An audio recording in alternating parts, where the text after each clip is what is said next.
नमस्कार दोस्तों, आप सभी का मेरे चैनल पर स्वागत है। इस बार का केंद्रीय बजट में कर्तव्य की नई शपथ लिया गया है। जी हां दोस्तों, को कर्तव्य पथ पर आगे बढ़ते हुए वित्त मंत्री निर्मला सीतारमन ने एक नई शपथ ग्रहण किया, जिसमें रोजगार, विकास के साथ रोजगार और सबका साथ सबका विकास के साथ बजट को पेश किया है। आइए इस खबर को विस्तार से जानते हैं कि निर्मला सीतारमन ने इस बार के बजट में क्या क्या किया, क्या क्या शपथ रखा गया, इसको विस्तार से जानते हैं। उससे पहले आपसे एक रिक्वेस्ट है कि आप मेरे चैनल पर नए हैं तो सब्सक्राइब कर लीजिएगा, ताकि पल पल की अपडेट आपको मिलता रहे।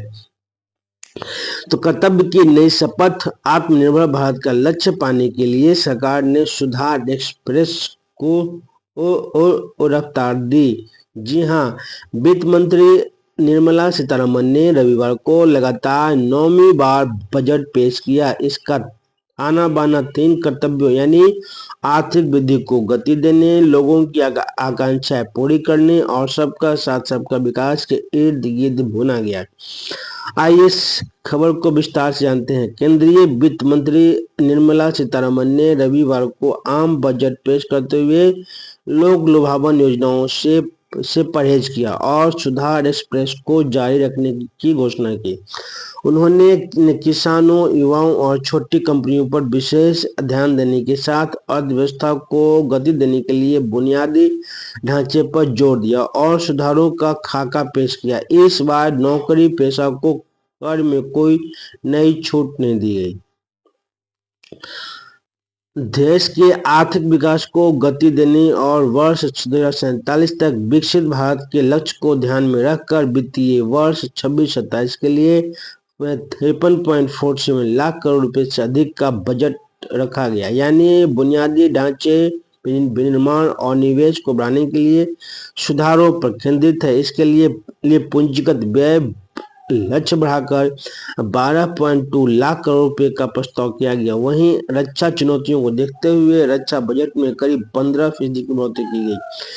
कारोबार निवेश करना आसान होगा। जी हाँ, दिव्यांगजन, पूर्वोत्तर क्षेत्र, रोजगार, चिकित्सा, महिला उद्यमिता, खेल, युवा, लघु, छोटे और मध्यम उद्योगों के लिए भी विशेष ऐलान किए गए। सरकार ने छोटे छोटे सुधारों पर ध्यान दिया है, जिससे कि देश में कारोबार और निवेश करना आसान हो। गैर जरूरी प्रावधान हटाए। बजट में गैर जरूरी प्रावधान हटाए गए हैं। उद्योग और विनिर्माण के लिहाज से भी बजट में अहम प्रावधान किए गए हैं। लघु मध्यम उद्योगों को चैंपियन बनाने और सूक्ष्म उद्योग के लिए 10,000 करोड़ की इक्विटी सहायता और आत्मनिर्भर भारत कोष में 2,000 करोड़ रुपए अतिरिक्त डालने का ऐलान किया गया। भविष्य की जरूरतों पर जोर। भविष्य के जरूरतों को ध्यान में रखकर बड़े औद्योगिक एवं लॉजिस्टिक गलियारों के साथ 5 विश्वविद्यालय टाउनशिप, 20 विशेष पर्यटन स्थलों में 10,000 गाइड्स को और कौशल विकास का प्रशिक्षण, पावर फाइनेंस कॉर्पोरेशन और ग्रामीण विद्युत निगम कॉर्पोरेशन का पुनर्गठन जैसी घोषणाएं भी की गई हैं। 53.57 लाख करोड़ रुपए का बजट रहा। वर्ष 26-27 का 3 कर्तव्य है। जहां इस बार के बजट का 3 कर्तव्य। पहला कर्तव्य है उत्पादकता को बढ़ावा।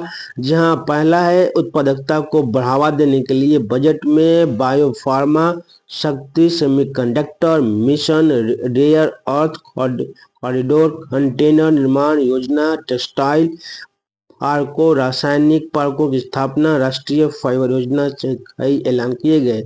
आकांक्षाएं पूरी करना। जी हाँ, लोगों की आकांक्षाएं पूरी करना और क्षमता निर्माण ताकि समृद्धि के मार्ग में एक मजबूत सहयोगी बन सके। इसके लिए 3 आयुर्वेदिक एम्स, 5 विश्वविद्यालय township, mountains trail, knowledge grid समेत कई अन्य योजनाओं का ऐलान किया गया।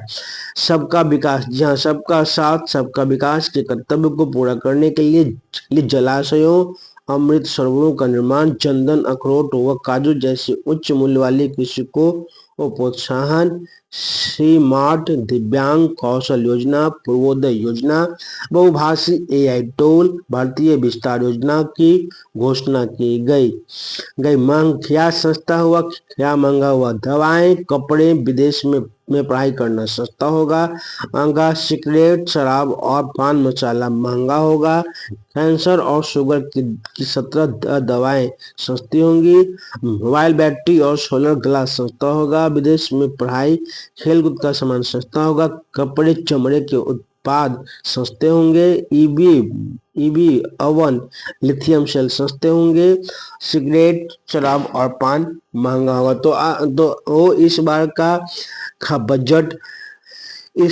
बजट नए कर्तव्यों की ओर ले गया। तो आप सभी को यह कंटेंट जानकर कैसा लगा, आप लोग कमेंट करके बताइएगा। इस बार का बजट आप लोगों को लिए क्या लाया, क्या नया है, और इस बजट से आप लोगों को क्या उम्मीदें थी, आप लोग कमेंट करके जो बताइएगा। और आप सबों को यह कंटेंट अच्छा लगे कि न अच्छा लगे तो वीडियो को लाइक कीजिएगा, कमेंट कीजिएगा, अधिक से अधिक शेयर कीजिएगा।